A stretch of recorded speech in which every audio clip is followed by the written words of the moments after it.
the Simplicity of Health podcast.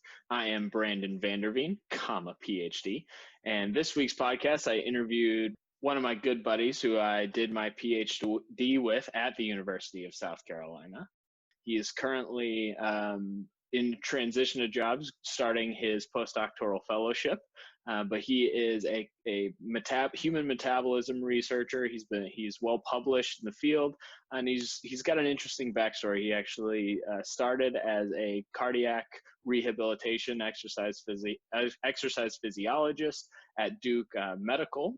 So he has a really cool clinical background. He was trained as a sports conditioning expert, so he has a good foundation in sports performance and clinical exercise physiology, as well as he is now working in human metabolism with overweight and obese individuals, and he's dabbled in some sleep studies as well. So he's a really bright guy, and we get into some of the complexities of health while trying to make them a little bit simpler, as will be a theme in this podcast. I'll clip in and out where I feel necessary, that I need to dive in a little bit deeper and explain something that doesn't necessarily make a lot of sense. But hopefully it will be rather seamless. We tend to, when scientific people tend to talk, we tend to get stuck in the weeds and talk about things that nobody else actually knows or cares about.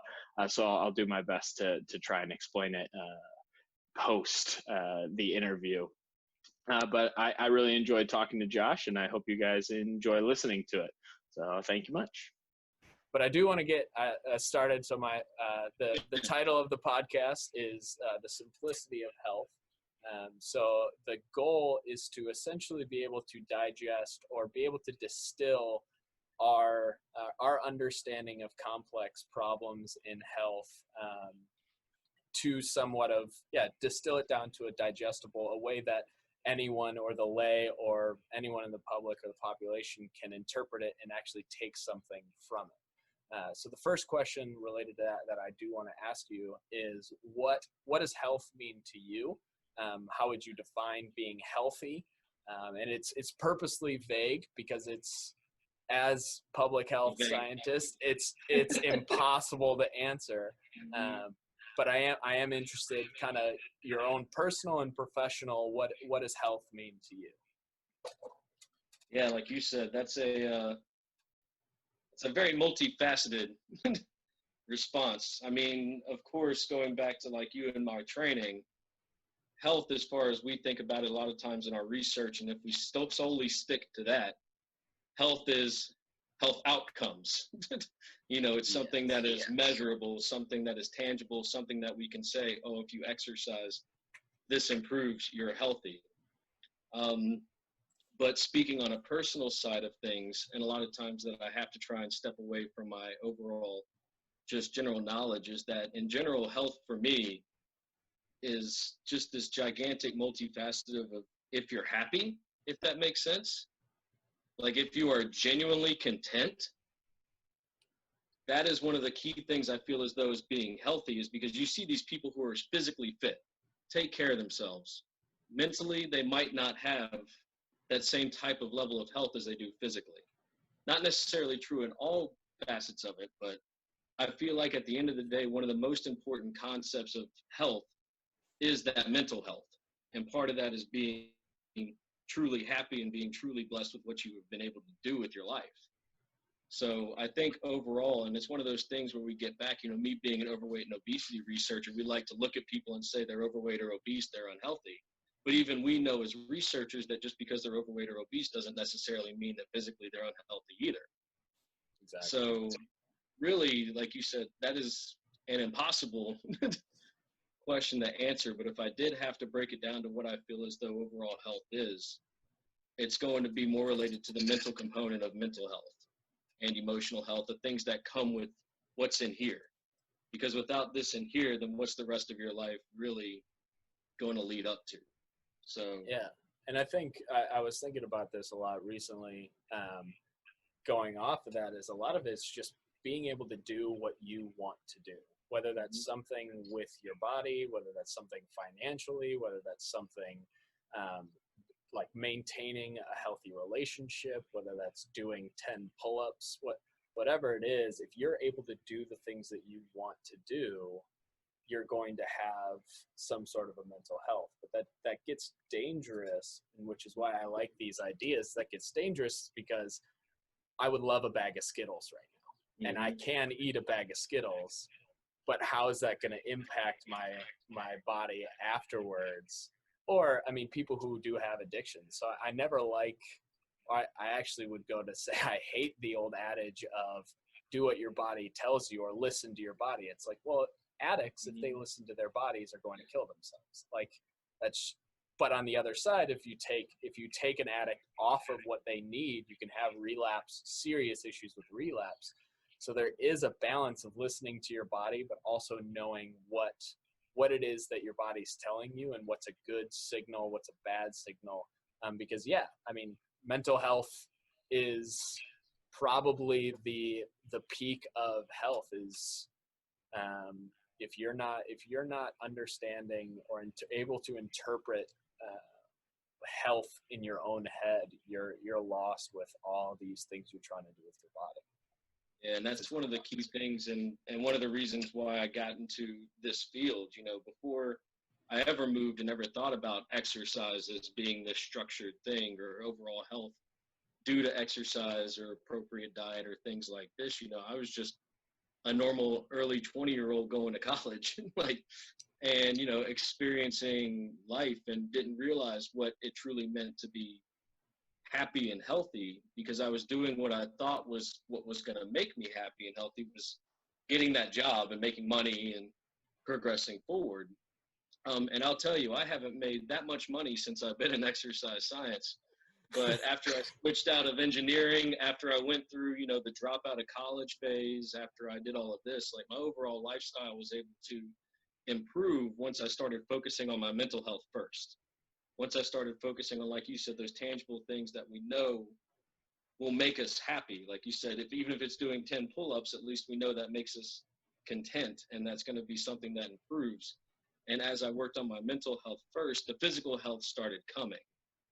And so, you know, it goes back to one of these concepts of, it's just like, you know, now everybody's sitting at home.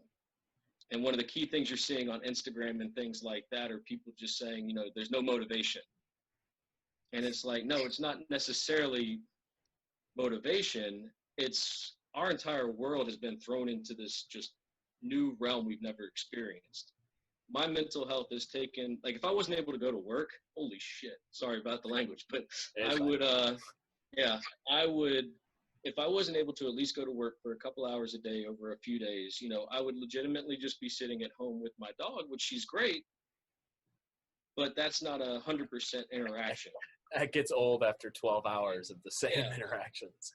And, you know, so it's one of those things where it's like I could see these detrimental effects to my mental health, which was then influencing, like, I no longer wanted to take her on walks. I no longer wanted to go outside and, like, work around the yard. I just wanted to sit on my couch. I wanted to take a nap. I wanted to do this, you know, and then next thing you know, all of a sudden, my physical health takes a turn for the worse, where all of a sudden I've put on 10 pounds in a week. And then that was one of the reasons why I talked with Dr. Wong, and I said, hey, like, is there any, like, I know I need to be going into the lab at least once a week, like, and I know I need approval, but is there any way to get extended time to at least be able to go have some structured environment? Because without it, my mental health was taking just a serious toll, and it was in turn affecting. Now, is that going to happen to everybody? No. Some people are perfectly fine with this happening and figure it out and all of this, but, you know, it's one of those things where, you know, how do you address it as far as this continuum of, like, mental health affecting physical health, or is it physical health turning and affecting mental health? We know they both intertwine with each other, but, you know, which one ends up becoming more important? And I'll tell you, for at least me, the first thing that always has to get back is my mental health before I start preparing my physical health. So at least that's always happened for me personally.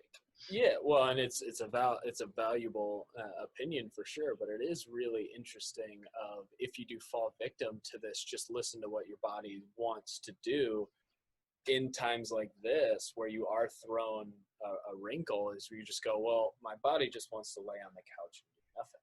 And you know, even though we know in our heads like that has such detrimental effects on your mental health and your physical health, and it's going to perpetuate this cycle of unhealthy behaviors. But you go, but it's what I need to do to be healthy. It's like there comes a time where you have to kick yourself out of that, or else you fall into this depression, you fall into this cycle of detrimental behavior. And it's like you have to sometimes, at least for a lot of people, for me, if my mental health starts to fall, I have to go out and I have to just get outside, go for a run, do something competitive, do something to get my brain activated so that I can pick myself up out of whatever trench that I've gotten myself into. Yeah, and that's one of the things. One of my old undergrads, he's I don't know if he's trying to be an influencer or not at this point in his career, but one of the things he was talking about was this component of, you know, mental weakness being people struggle during this current time and calling it a weakness. And I'm sitting there and I'm like, dude, like not all of us are like you. You know, we all can't rely on just our willpower to just turn around and say, oh, today's going to be a different day. But the thing is that he's also selling it as if you bring me on as your web-based trainer, I'll be that motivation. And I always tell people extrinsic motivation doesn't always necessitate and start to propagate intrinsic motivation. Just because somebody tells you you can do it. How many times has somebody said, don't worry, you're going to do great, and you're sitting there and you're like, I'm not going to do great. But just like a lot of times what they try to sell is that this extrinsic motivation is going to in turn build up this intrinsic motivation. And for some people it does, but for people like me, somebody telling me, don't worry, you'll do great, or pushing me has never worked for me. I'm barely intrinsically motivated on my own unless I get into these moments, and somebody else extrinsically motivating me is not going to not going to help make that decision. Okay, so I wanted to dive a little bit deeper into something Josh just brought up, the idea of intrinsic versus extrinsic motivation. Essentially, this is just what it is that is motivating you to do the activity, diet, exercise regimen, therapy, whatever therapy or change you're wanting to do. What is it that is motivating you? And Josh brings up a good point that he in particular responds better with intrinsic motivation. And this is actually really common. I posted a good review that goes over 100 papers and has been cited over 1,500 times that looks into this idea that says intrinsic motivation or self-motivation is really a better predictor for whether or not you're going to stay in an exercise paradigm or within a diet. The particular paper I chose is with exercise, and it says if you are intrinsically motivated, or whatever your own personal values are, or whatever you're doing, if it brings you satisfaction, those are better predictors for staying in a paradigm or in an exercise treatment for longer periods of time. What we don't know is whether or not these lead to better health outcomes. The research is a little more limited in that, but we do know that if you stay in exercise paradigms for longer, you will have better health outcomes. And these health outcomes are reducing your risk for diabetes, increased strength, increased quality of life, increased ability to do the activities that you are wanting to do, like we were talking about earlier. So I'm going to talk about this a little bit more in the actual interview, but I wanted to make sure to give you some good references and show you kind of what those ideas are and the science behind it. So enjoy the rest of the interview. Well, and that's kind of the point of the and that's the point of the podcast in general, is like I don't want to sell anyone any garbage, any bullshit, anything. I just want to be able to provide the listener or whoever watcher with the tools to go, all right, this makes sense. It has a fundamental background in science, in public health, and there is a reason to do these things. Not go, you need to all come listen to me because I'm gonna change your life. I'm not. You're gonna change your life, and you're gonna be the only one to do it. And you just may need the tools, and you need to stop listening to every fad, every crazy little sales pitch that every public health or every wellness expert has of like, I have the key to health. It's like, no, you don't. You don't. You may have really good advice, but you don't have the key to health. That's why everyone's not a vegan, because it doesn't work for everyone. Everyone can't be on these certain diets, the keto or the Atkins diet, whatever. It's like, if it works for you, great, but it doesn't mean it works for me, and it definitely doesn't mean it works for the diabetic or the person who's depressed and just shoving Cheetos in their mouth. They're not going to go, oh, you know what? I need to be on a keto diet. Like, you know what I need to do? I need to do CrossFit and be vegan. I also need to do intermittent fasting. I need to, fast for 16 hours, eat all my food in 4 hours, but make sure it's all vegan, and then go do CrossFit. And that's the key. That's the key to health. But be sure to also limit your sedentary behavior, limit your screen time. Don't do all of this stuff. And it's like, okay, so I have to do everything or just one thing? No, Dr. Arndt was on the news the other day. Since I sit at home a lot more, and since I only have my little antenna in the window, I tend to watch a lot of news, which they recommend not doing for your health. They recommend not watching a lot of news, but that's for your mental health. Yeah, that tends to be all I can watch, because whenever you only have 4 channels. But Dr. Arndt, the new department chair, was on one of the news channels talking about, like, it was about a lot of the things with like the mental health and physical health that people are going through during these times that we haven't experienced before. And he said it really well. For the most part, he was like, do what you can. Don't change or do an extreme diet. He goes, don't eat everything you see in the house. Like you said, your body wants the Skittles, but you know better than to give your body the entire bag of Skittles.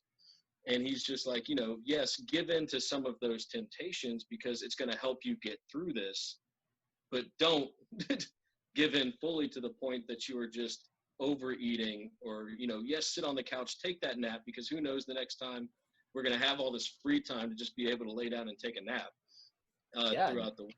He's like, do that to an extent, but definitely, stay in a routine and figure it out, Go for a walk, go for a run, ride your bike, walk your dogs, get outside and do yard work.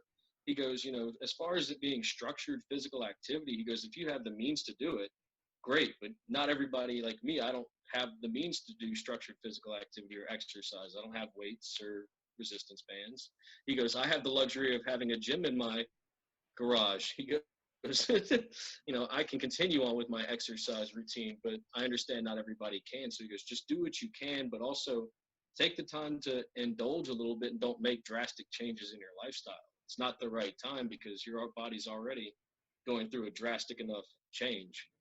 So I think he did a great job of doing it. Well, and it's so funny of just like these blanket recommendations by whoever of like, you need to be able to do all of these things. It's like, I mean, my sister lives in a New York apartment that is maybe 100 square feet. It's a tiny little closet. It's like she can't even do the at-home workouts that you're proposing. She's got a bed in the way, and it's like it's not these blanket recommendations. And yeah, I follow The Rock on Instagram, and he's got his whole gym, like a gym for a Division III football team is in there. And it's like, it's the Iron Paradise.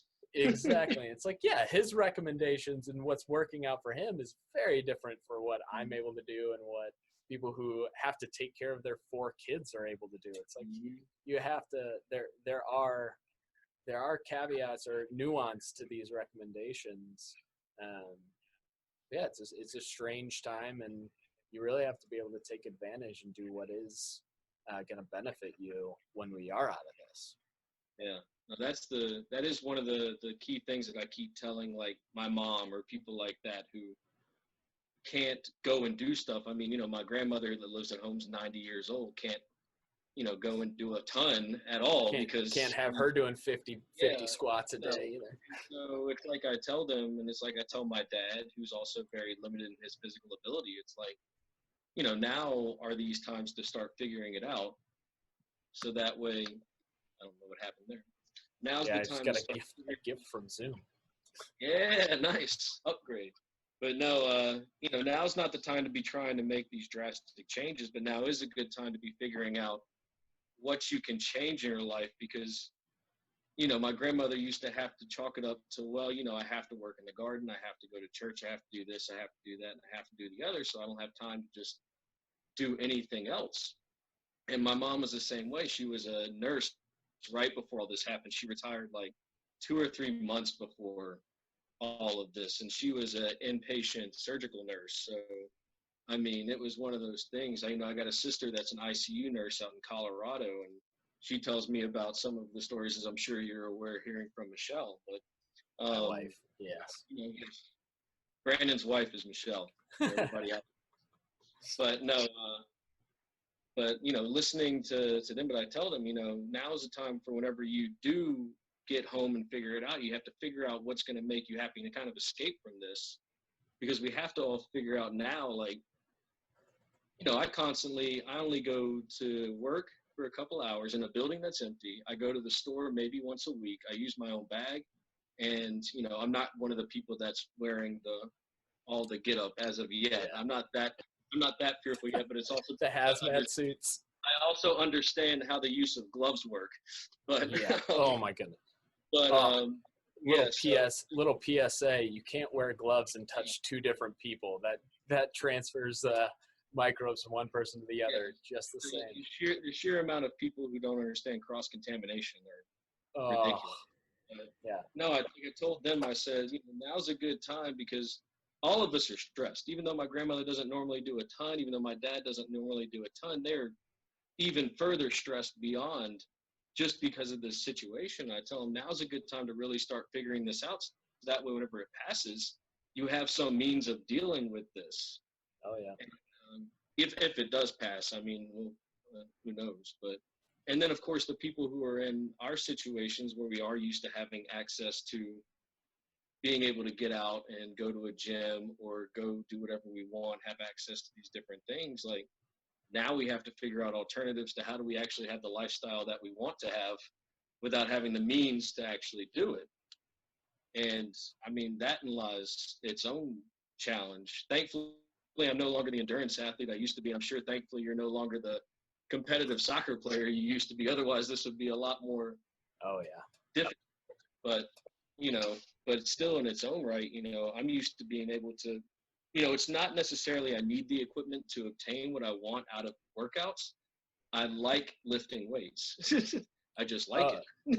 And that's, I made the joke earlier. I was like, there's only so many box jumps in the air, or body squats that I can do. It's like, I want to move weight, not because it's better for me, but like, I get bored. So I want to move some weight around. But yeah, it's being able to take advantage of the situation that you can. And yeah, I don't need the competitive soccer edge anymore, fortunately, but I do need to stay active. I do need to figure out something, or else, my wife will strangle me because I'm just sitting at home doing nothing, being all boring and miserable.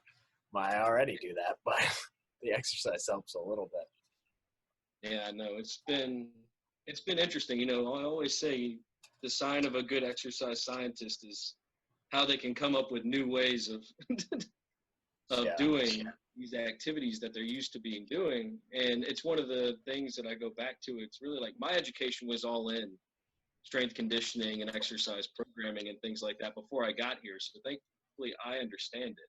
But this is a good segue. Tell me a little bit about, tell us a little bit about your background and some of your professional work. Because I mean, I know the work that you're doing, the research that you're doing, and kind of your area in the future. But yeah, just give us a background, where you come from, what is your area of expertise, and your training, all that stuff. So go for it. Yeah. So this will help me practice for my interviews next week, because that's always their first thing they want me to talk about. So I am originally from Louisiana. La Tech. So I grew up in Shreveport, Louisiana. It's the third largest city in Louisiana. Not that anybody knows where that is, but I always like to throw that in there in the off chance that people can name the first two at least. So I'm sure everybody can at least name the first two populated cities in Louisiana. So It Wow, lets them know I'm from the third. But I did my undergrad at the University of Louisiana, Monroe, and it was in clinical exercise training, clinical exercise science, specifically in cardiac rehabilitation. And I worked in that field for about 3 or 4 months during the summer while I was still trying to decide if I wanted to pursue a graduate degree in exercise science, because I didn't particularly just want to go do a master's degree for the sake of getting a master's degree. It's one of those things. Whenever I went back to college, I didn't want to just continue to pursue degrees in the sake of it making me, that was the next step. I wanted it to be purposeful, meaningful, and to continue to fulfill what I wanted to gain out of my experiences. And so that's kind of why I switched lanes and went into the strength conditioning route, and where I worked with college athletics. And being a former college athlete myself, it made things very interesting because, I was able to understand, because a lot of times people come into their masters and work in athletics and don't have necessarily that actual collegiate experience. If you don't understand where a college athlete is coming from, how do you expect to be able to explain to them what they need to be doing and why? And so that was one of the edges that I did have. But I worked in baseball and women's soccer, and I will tell you, women's soccer made you miss their seasons because they were the hardest training athletes I have ever They are worked with. intense. They are fierce. And yeah, as a men's soccer player, I got to interact with a lot of female soccer players, and they're a different breed of athlete. They're fantastic. And that's what I always say is because, I played, not that I was good enough to earn that Division I scholarship I got being a soccer player at Louisiana Tech, but it happened out of circumstance to at least get it for a year before they relegated back to club level. But, nice. Working with them definitely made me miss it whenever I got to men's baseball or whenever I got to baseball, because baseball players are the worst. I mean, don't shit on baseball players now, but no, mainly I worked with pitchers, and pitchers were always asking me why they needed to do strength conditioning exercises or training exercises if all they had to do was throw the ball hard. And you're sitting there saying, well, if you just do that without any sort of strength conditioning or anything like that, that's how you end up having Tommy John surgery or, start tearing ligaments or start having these issues. But, your shoulders aren't strong. You're going to rip through that joint apparatus. But really after that, it was tough finding work. And so I went back to my clinical route or clinical roots. And I ended up getting lucky enough, which I've told you this story tons of times. It's all luck. It really has nothing to do with that I was the most qualified candidate. But I bugged Duke University Medical Center enough to get me a job as a clinical exercise physiologist working in their inpatient and outpatient cardiology clinics and floors, to be able to do certain types of exercise testing and prescription in these patients that otherwise I probably would have never been able to interact with.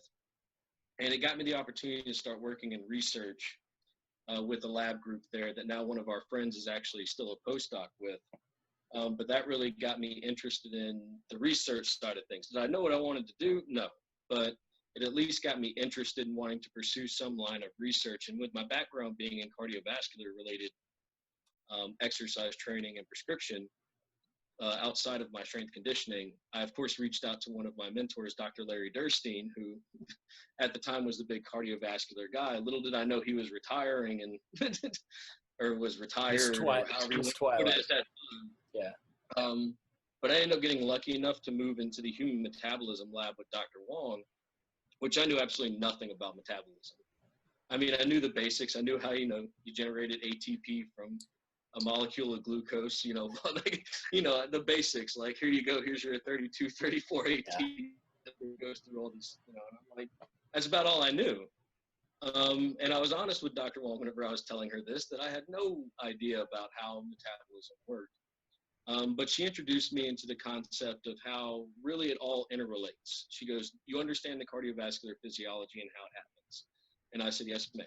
And she goes, well, it pretty much works the same in metabolism. It's just different names. And they work together. It's not necessarily that they're two completely different systems. We have a very strong, for whatever reason, strong desire to separate everything into these own systems that, like, they don't interact at all. Neural people will tell you that it's all neural. Gut people will tell you it's all in the gut. Muscle people will tell you it's all in the muscle. All in the muscle. you know. And so like me, you know, part of my idea was like, I only understand the cardiovascular system because that was what was always told was the most important to me. Dr. Wong was very good about explaining it into being like, no, metabolism works very well and interrelates back into the cardiovascular system. They are all equally as important. And so she really got me interested in the overweight and obesity problem. Like I knew it was a problem, but I didn't understand that just these basic concepts. You know, one of our friends would always make fun of me whenever I would say the state of being overweight or obese immediately predisposes you to these other disorders. It was just one of those things that even though I had my bachelor's and master's in exercise science was just a profound thought to me at that point. You know, and it goes to show the level of education I guess I truly got as far as what I was in exercise science. It's just like I knew it was bad for you. I just didn't know that it just immediately predisposed you to all of these things. And so Dr. Wong got me really interested in like lifestyle factors, specifically like modifiable lifestyle factors. So that's really where my expertise has gone. Explain what a modifiable lifestyle factor is. Yeah, so anything that can be changed. So like we were talking about physical activity.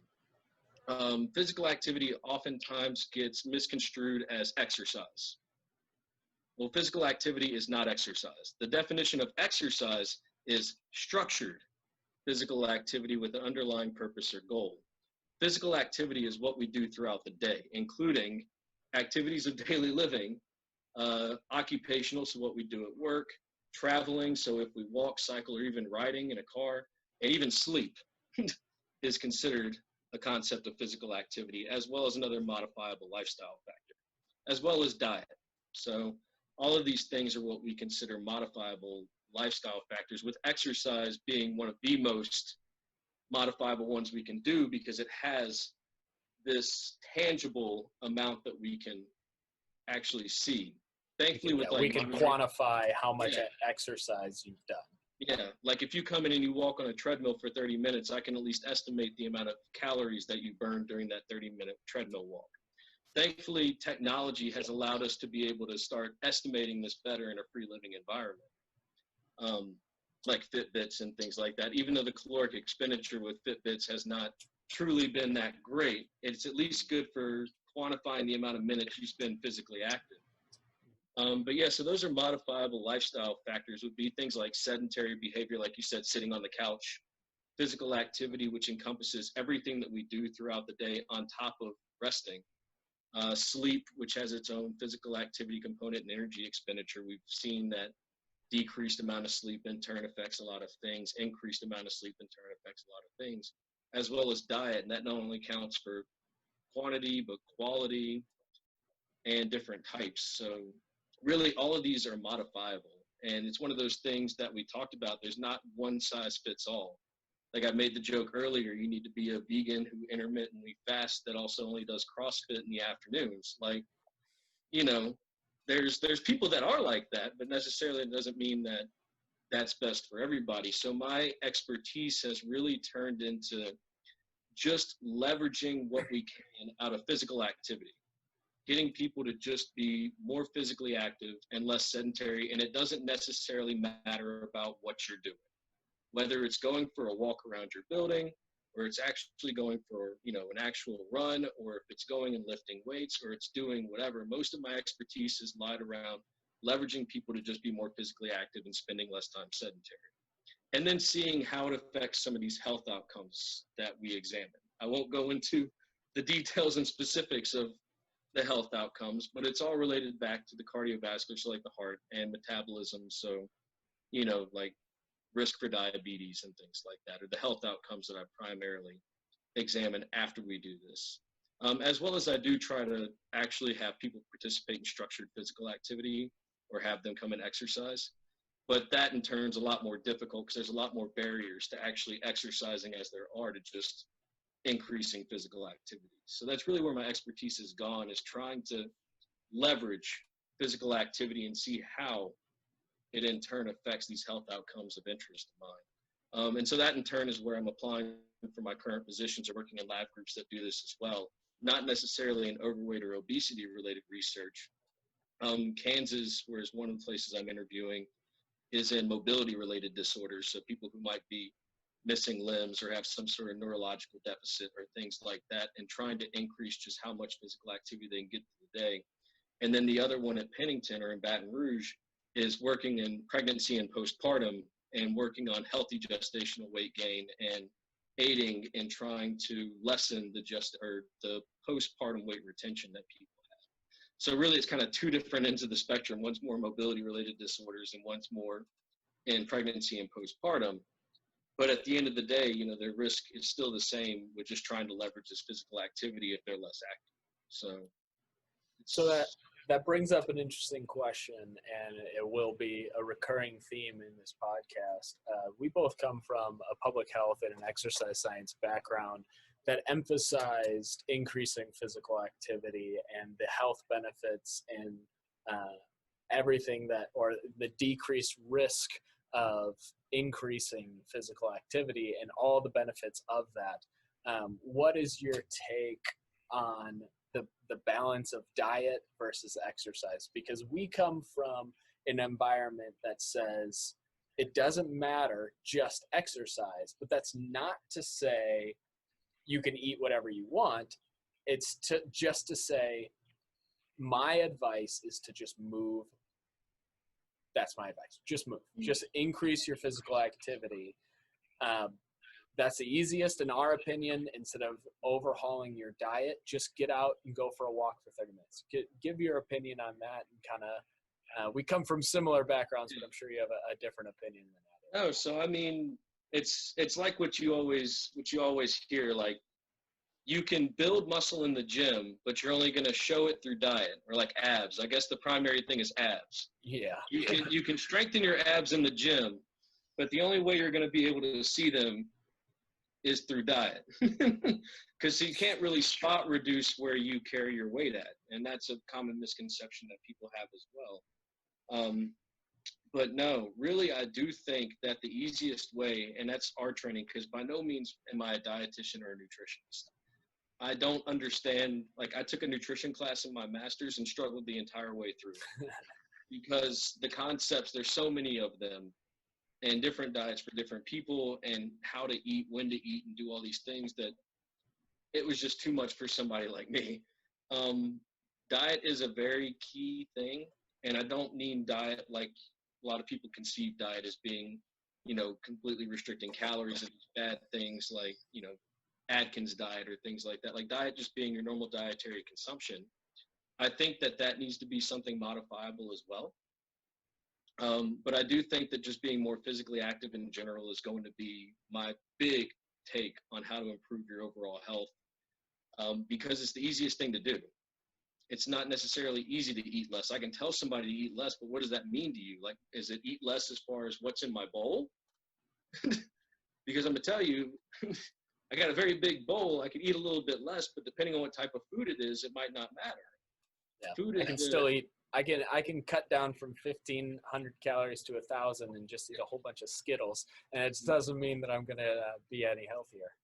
So no, I think the concept comes down to people being able to educate themselves on what they're eating and the amount that they're eating.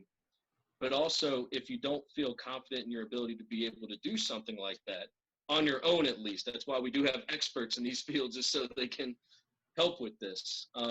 But I will always say, if you're not confident enough in being able to learn how to limit your calories or how to change the type of composition of the food that you're eating, at least by being physically active, that's going to be one beneficial way that you can guarantee is going to help you out. But the other thing is that whenever you become more physically active, and it's a question that I always ask animal researchers whenever they talk about adding a wheel to the cage or doing things like this, like, well, what did their food intake turn into? You know, did they start consuming more food just naturally because all of a sudden, you know, their energy expenditure. Yeah, exactly. Their energy expenditure is considerably increased, but a lot of times what ends up happening is whenever people become physically active or start performing more physically active, they overcompensate. And that's a lot of reasons why whenever people first start going to the gym, and it's something I try and tell people they need to be cognizant about. Whenever you first start going to the gym, you are immediately going to be more hungry. You might only be consuming 1,600 calories a day before you start going to the gym. You start going to the gym for 30 minutes a day, no matter what it is, all of a sudden you're consuming 2,200 calories Well, I guarantee without that even deficit thinking is about not being met. Yeah. So, yeah. Without even thinking about it, you're going to increase your calories. So I always tell people that physical activity is probably going to be your best bet, but you also need to be very aware about what you're consuming whenever that happens. And that's one of the things. And one of the big researchers that I follow, and it's Dr. Leanne Redmond. She's actually the person who I'm interviewing with at Pennington. Her big thing is actually like calorie restriction, even in the absence of being overweight or obese, being healthy weight, aiding in longevity and health throughout the lifespan. And it's one of those concepts, but it's one of those concepts where, calorie restriction, no matter what the population, but specifically in people who are trying to lose weight, is going to be one of the best means, regardless of the type of calories they necessarily are. But you don't want to shift that. That's the other thing. Like I like to say, you need to be very cognizant about what you're consuming, because like you said, if all of a sudden, like I'm consuming a balanced diet and it's 1,800 calories a day, but then all of a sudden I'm only eating 1,200 calories a day, but they're all Skittles, it doesn't necessarily translate. No. So whenever people try to implement this calorie restriction, they also need to be very cognizant of this calorie restriction needs to be based around what their current eating habits are. Yes, So and knowing what you're restricting. Are you restricting from everywhere in your carbs, your micros and your macros? Are you pulling from everywhere, or are you just pulling from your carbohydrates or just pulling from your fats? It's really important that, because that will change how you're gaining or losing weight as well. That's what I tell people is if diet is your interest on what you need to do with losing weight or how to be healthier through diet, I'm not the person to talk to. I said I understand the importance of it, but I don't understand the concepts enough to be able to provide any sort of recommendations. Like, to me as an exercise scientist, it goes back to the whole Blair concept, calories in, calories out. I know it's more important than that, but I don't understand enough about the calories in to really make an educated decision on what that truly means. So what I'm going to tell you is just expend more calories while also being cognizant of the amount of calories that you are consuming. So Josh introduces a lot of complex ideas and terminologies here.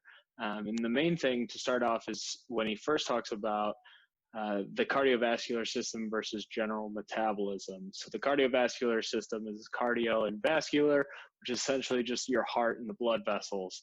And it goes all the way from how the oxygen delivery, the nutrients that are in your blood and how it's affecting your heart, and vice versa, how your heart is impacting the rest of your circulation. Josh's background was in that, and he's since moved into human metabolism. And when we talk about human metabolism, we most are referring to how we are breaking down and using your proteins, your carbohydrates, and your fats. How much you're bringing in those things, and how the body is able to use those nutrients. And there's a lot of overlap, as he said, of what the cardiovascular system and metabolism, because the cardiovascular system is your blood delivery and nutrient delivery system. So you need a good cardiovascular function and system to deliver all the nutrients that you are taking into your body and breaking down to the necessary tissues. So like for exercise, if you need to lift a heavy box or something, you need nutrients available to your muscles so that you can perform that activity. So you need a properly functioning cardiovascular system as well as the available nutrients. So again, Josh is referring to metabolism as it relates to obesity and obesity-related diseases, which is a lot of how we are using the fats that we have stored and the fats that we put into our diet, as well as how efficiently we can use glucose. Now, it's a really simple way of describing that, but how it relates to this podcast and now, that's essentially what he's talking about, how we're able to break down the fats that we have stored, how we're able to use the fats that we bring in, and how we handle the glucose or the carbohydrates in the same fashion of bring in and use. So the next thing that he discusses is he says that he's not a dietitian, and if you ask him about diets, he says, I go back to calories in versus calories out. He knows it's more complex than that, but that's what he goes with. And this is an idea that's been characterized as energy balance versus and energy flux. As exercise physiologists, that's kind of some of the words that we use to describe this this phenomenon. So the idea is if you burn 350 calories a day doing exercise, so just in the hour that you work out, you burn 350 calories. That gives you a deficit or a buffer of 350 calories. You're in the negative. If you eat in excess of 350 calories a day from whatever source, so that's what Josh was saying, it doesn't matter if it's fats, carbs, or sugar. If you just increase by 350 calories, you are in a positive balance, which is going to promote weight gain. The exercise is weight loss. There is a lot more that goes into this. It's the idea of energy flux. There's a lot of things that actually go into what is controlling your metabolism. Anything from genetic factors, anything from how much sleep you got that day, to the temperature that it is outside, to the temperature that it is in your house, to the types of foods that you ate, to the types of exercise that you did. It is more complex than what Josh was saying. And I just want to have full disclosure that we definitely agree that it is a lot more complex than calories in and calories out. Just for one example, and like I said in the interview, if you just have 1,500 calories of Skittles, that's a very different diet than having 1,500 calories of whole grains, of fruits and vegetables, and of lean proteins. You're going to have a whole different set of metabolic and nutrient deliveries or nutrient availabilities if you have those differences. So that's when Josh was saying we have these things that we want to pull from if we are doing a caloric restriction. So if you have a basic diet of 2,000 calories in a day and you just pull out bread, you're just pulling out from your carbohydrates, and you're completely changing all of the rest of the percentages of the nutrients that you're providing your body with. There's a lot of literature on this, and it's pretty compelling that in reality, what's the most consistent and important is just a caloric deficit. There are better ways to undergo a caloric deficit, but the overwhelming data and overwhelming literature is be in a negative energy balance. And Josh also mentioned that if you do exercise, you tend to overcompensate and move less when you're not exercising and maybe eat a little bit more. It is an important point to flesh out and bring out because you're not creating an energy deficit if you just add exercise for an hour and then you sit on the couch more than you ever have before. You may change your metabolism a little bit, but you actually change your metabolism more dramatically by increasing your sedentary time or your sedentary behavior. In the same way as, like I was saying, so if I exercise for an hour and I have a deficit of 350 calories and I eat an additional 350 calories, I'm no longer in that deficit. Now that's somewhat of a misnomer, because in reality, if you do exercise for an hour, you just jumpstart your metabolism. So you only burnt 350 calories in that hour, but you'll actually burn through energy, or you'll burn through calories a little bit more efficiently for the rest of the day and tomorrow. As long as 48 hours post an exercise, you can change your metabolism following acute exercise. But again, if you're overcompensating with reduced sedentary time and increased caloric consumption because of exercise, you're going to offset a lot of the weight loss paradigm or the weight loss progress that you were hoping for. Now, when back in the interview, I'll go into a little bit of depth of exercise has many more beneficial effects outside of weight loss. And that's really why exercise physiologists feel so passionately that you should exercise regardless of what you do. While you may not be losing weight, you're going to have benefits across the board on a lot of other aspects. So I hope this helps explain some of those complexities. But let's get back to the interview. Thank you much. Well, and I'd also go so far as to say weight loss isn't the number one goal of exercise. No. There's so many benefits of exercise that go way beyond how much the number on the scale, that as soon as exercise physiologists or wellness people say you need to get on the treadmill to lose weight, you lose me, because I'm like, no, it will help. It will help get that energy balance in a little bit more of a deficit. But the benefits are on your mental health, on your mobility, your ability to do your activities of daily living, your ability to perform what you want to do far outweigh the number on the scale. Is you will just feel better. And there are a lot of people who use exercise as a weight gain treatment. Like my field specifically with cancer, it's like we use exercise to gain or to prevent the loss of weight. We use exercise in athletes. You lift more weight, you can gain more weight. And you have, like, just looking as an outcome for weight loss, I think is short-sighted. Yeah, and that's one of the things that that a lot of researchers have put a lot of time into, is to how much exercise do you really need to generate a substantial amount of weight loss. And it's like I tell people, even if you're expending 300 calories a day in exercise, it takes approximately 3,000 calories to burn a pound of fat. So if you're expending 300 calories a day to lose 1 pound of fat, it's going to take you 10 days of doing that.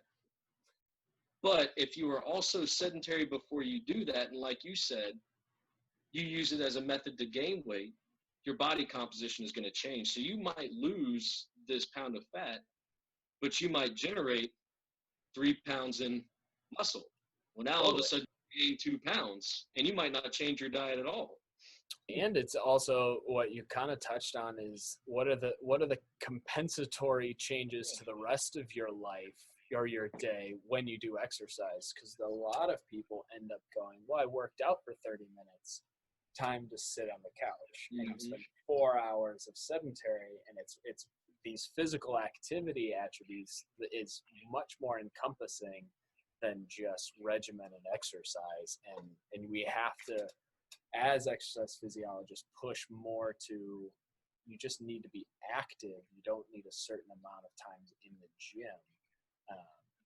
That's one of the publications that Dr. Wong and I just got in the press finally, was examining some of these compensatory responses on like structured versus unstructured exercise days, seeing if these people spent more time being sedentary or physically active.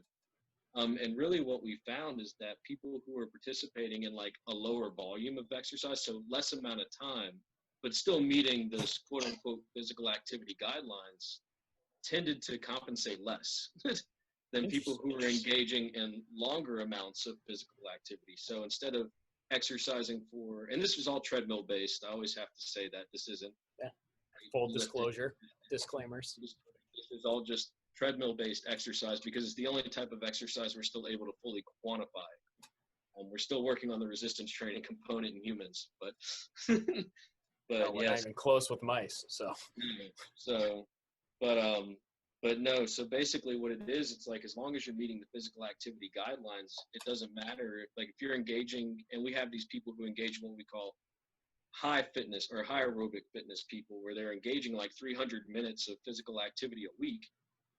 But we noticed that those people who are engaging in these higher amounts of physical activity or structured exercise are then in turn being more sedentary in their off days. So is it negatively impacting these health outcomes? Whereas we saw these people who are engaging in a lower volume of exercise, but meeting the physical activity guidelines, their outside physical activity and sedentary behavior weren't changing. But you're exactly right. Profound. When people start exercising, the first thought is, well, I exercise today, I can sit on my couch for an extra 30 minutes and I can have this, extra piece of cake, or I can have that extra slice of bread or whatever it might be for you. Me, personally, it's cheese. I love cheese. From Louisiana South, I love cheese. Treat yourself with a bowl of cheese. So that's the thing is, I put it in food or other types of food, but yeah, I mean, it's like I can afford this extra sprinkle of cheese or whatever it is because I exercise, we do that. And really, it's entirely too complex to measure all of these things at once, because once you start measuring all of these things in people, what's the first thing we tend to do whenever you start measuring us for something? Start changing it. We change it. Yeah. I don't want you to know I go through a bag of cheese in a day and a half. But it's things like that. Is once you start measuring me, like if I tell you I'm putting a physical activity monitor on you, but I don't want you to change any of your patterns, the first thing you're going to do is change your lifestyle, change your patterns. So, I mean, it's definitely one of the limitations to our field, and being able to actually understand what, and it's even the recall bias that comes into the play of not necessarily adding something new to be like, hey, what did you do last week? And like, I worked out every day, when maybe it was just 3 days, because they don't want the researcher to know. And yeah, getting a participant not to lie is pulling teeth. Or it's like you said with the recalls, what some of us have noticed whenever we've done these recalls is all of a sudden people conveniently don't drink anything other than water. Like they do their first recall, and they have, especially like baseline assessments, they'll do their first recall and they had 3 Cokes, 8 cups of coffee, had this, that, and the other to eat. And then after they go through that with you, and they have to spend an hour on the phone with you going through this, the next time you do their recall, they're like, oh, well, all I had was water, because they know that water has no calorie amount to it. So they can say they had 64 ounces of water and it doesn't mean anything. It's just like, oh, okay. Oh yeah. Liquid calories cost just as much because everything's a liquid in the end. Because they didn't understand why whenever we asked them, like, oh, they had 12 ounces of Coke, while we asked them, well, was it a sugar-free Coke? Was it a Diet Coke? Was it this, or was it a regular Coke? Did you have cans, or did you have a bottle? Like, all these different questions you have to ask them with that. And then once they learn, so yeah, it's one of the issues that makes human research particularly difficult, is actually figuring out how to get all of this without getting these different sorts of biases, or people just all of a sudden saying, I don't want to deal with this. So you know what? I had nothing but water and a slice of turkey all day. Look how healthy I am. I gained 10 pounds, but look how healthy I was. So, and I mean, it just goes back to those, like you said, the psychological concept of all of this. It's just, we don't want to be perceived. And it goes back to the idea of health. Once again, it's like, we don't want to be perceived. Let's bring it full circle in the last 5 minutes. So yeah, it's like, you don't want to be perceived as being unhealthy by others. So then in turn, you make up these things so people will perceive it. Well, at the end of the day, I don't perceive how healthy you are based on your diet or based on your physical activity, as long as I have a quantifiable measure and I'm able to help you. Yeah, that's what matters. I don't care what this actually says.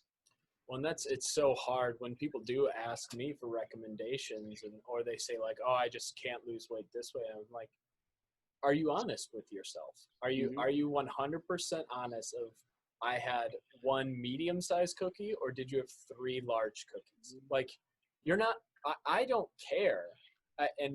As someone, it's like, you don't have to convince me, but why are you telling yourself that you only had 2,000 calories when your physiology is telling me otherwise? And it's like, you can't start to get better unless you're honest with yourself, and honest.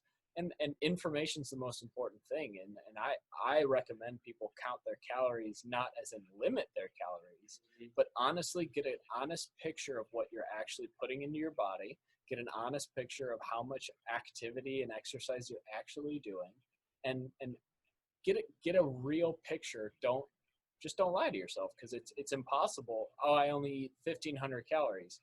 Then any dietitian's not going to say cut 500 calories out of your diet. They're going to say, well, you're okay around there, and then you're then told you don't have to change a lot, and you get again in this cycle that's not going to help you. When that was like you said, that's one of the things, and I feel like one of the most beneficial things is teaching people, and this is how it goes back to insurances and how I feel like they should implement these things with dietitians and exercise scientists, as well as back with MDs being further trained. And thankfully, we're moving in that direction with the whole exercise as medicine thing, getting them used to being able to work through this.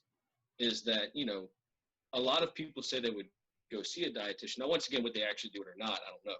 But a lot of people said they would go see a registered dietitian or a nutritionist if it was paid for by their insurance. A lot of people would go see an exercise scientist or an exercise specialist if it was paid by their insurance. And one of the other things I always tell people is be wary of where you get information from. If you go to the gym and like an Anytime Fitness and you talk to their fitness staff and he's a personal trainer, question what the credentials are. Like, don't berate them and make them feel bad about it, but at least, ask them what qualifies them to help you with this. Because I think people being educated in how to do it is very important, but they need to be educated by the educated people. I mean, I didn't go get 3 degrees in exercise science, so I could tell you how to eat. Yeah, well, and that's the important thing of making sure that they're not trying to sell you something, because that bothers me more than anything, is realizing, oh, I'll devise a program for you, or I'll do, and it's like, it's not a genuine drive to help people. They're trying to make money off of you, and that's again why I want to do podcasts like this. It's like I want to equip people with the tools to either know how to interpret when something's bullshit or not, or give them the tools themselves to know the answers, without trying to push or sell anything. Well, and I mean, we've made a career of always being questioned about our expertise now, or we're going to continue out. And that's what I tell people. I say, anytime I give a presentation, they don't just applaud and go, great job. They ask me questions. The first thing I get some people doing is they don't even say good presentation. They just raise their hand and start asking questions. And I said, that's essentially how you need to treat this, is you need to have some level of skepticism whenever you're going to these experts and ask them about their credentials, where they went to school or where they got their certificate from. And I said, be weary of these things. Don't just immediately sign up for whatever because they work at a gym. What gives you the authority? And it's learning what are the important questions to ask those people. Like, where did you get trained? How do you know this? What makes you reputable versus Joe over there? Like, you have to ask the right questions. And that's, like I said, that's why anytime I ever have any undergrads talk to me about what they should do at the next level, or if they're looking at jobs, especially sales positions, holy crap. Some of these sales positions that are offered to some of these students that they tell me about, I'm like, it's like whenever I was in high school and they offer for you to sell knives. It might as well be like that. I'm just like, calling people and selling a product you don't care about. It's just being educated to be able to ask these questions. Like you said, anytime I've ever worked with anybody, one of the first things I did was tell them what my background was in and where my certifications were from. I said, if they're hesitant to tell you what kind of background or education or certification they have, I don't care what the life experience tells you or what the life experience has taught them. Yeah. If they're not trained to do it, don't work. Biased. Yeah. So they're going to do what worked for them. So not necessarily what works for you. So. And you need someone who's trained to know the difference, for sure. Mm-hmm. So, yeah. Well, Josh, thank you very much. We're at our hour mark. I appreciate you talking with me. It won't be the last time that we have a conversation in this format, but look forward. No matter what, in the next couple of months, I will no longer be a South Carolina citizen. I know, but we'll stay in touch with Zoom. But I appreciate it. Thank you for your willingness to do this and giving your input and expertise. And once all this madness goes away, whenever it will be, we'll get back together and have a beer or something. But yeah, have a good one. Thanks for doing this for me. Sounds good.